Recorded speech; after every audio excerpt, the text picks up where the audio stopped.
Hi friends, welcome back to my YouTube channel. ఈరోజు నేను మీకోసం ఆలూ ఫ్రై చేస్తున్నాను. ఇది చాలా బాగుంటుంది, క్రిస్పీగా ఉంటుంది. ఒక్కసారి దీనికి కావాల్సినవి చూడండి. ఫస్ట్ ఆలుగడ్డలు తీసుకోండి. దానికి ఆల్రెడీ నేను పొట్టు తీసి పెట్టానండి. పొట్టు తీసి కడిగి నీట్గా పెట్టుకున్నాను. తర్వాత వాటిని చిన్న చిన్న ముక్కలుగా కట్ చేయండి. కట్ చేసిన తర్వాత స్టవ్ పైన కడాయి పెట్టుకొని కొంచెం ఆయిల్ వేసుకోండి. ఆయిల్ వేసుకుని కొంచెం జీలకర్ర ఆవాలు లైట్గా వేసుకోండి. లైట్గా వేసుకున్న తర్వాత కొంచెం వేడి అయిపోయిన తర్వాత ఆలు వేసుకోండి. ఆలు వేసుకొని కొంచెం కలపండి. దీనికి ఒక ముందు ఏం చేశానంటే కడాయికి కొంచెం ఆయిల్ రాసి పెట్టానండి. ఒక 10 మినిట్స్ ముందు అట్లా ఆయిల్ రాసి పెడితే ఆలు అనేది దానికి అతుక్కోకుండా క్రిస్పీగా ఉంటాయి, విడివిడిగా వస్తాయి. తర్వాత కొంచెం వేగిన తర్వాత కొంచెం కరివేపాకు వేసానండి. కరివేపాకు తర్వాత పసుపు, కారము, సాల్ట్ వేసుకొని కలుపుకున్నానండి.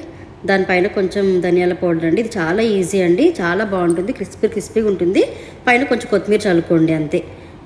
ఆలు కర్రీ రెడీ. ఓకే అండి, ప్లీజ్ నా ఛానల్ని సబ్స్క్రైబ్ చేయండి, షేర్ చేయండి, లైక్ చేయండి. మీకు ఇంకా మంచి మంచి వంటల వీడియోస్ నేను చూపిస్తానండి. ఓకే అండి, థ్యాంక్ యూ, బాయ్.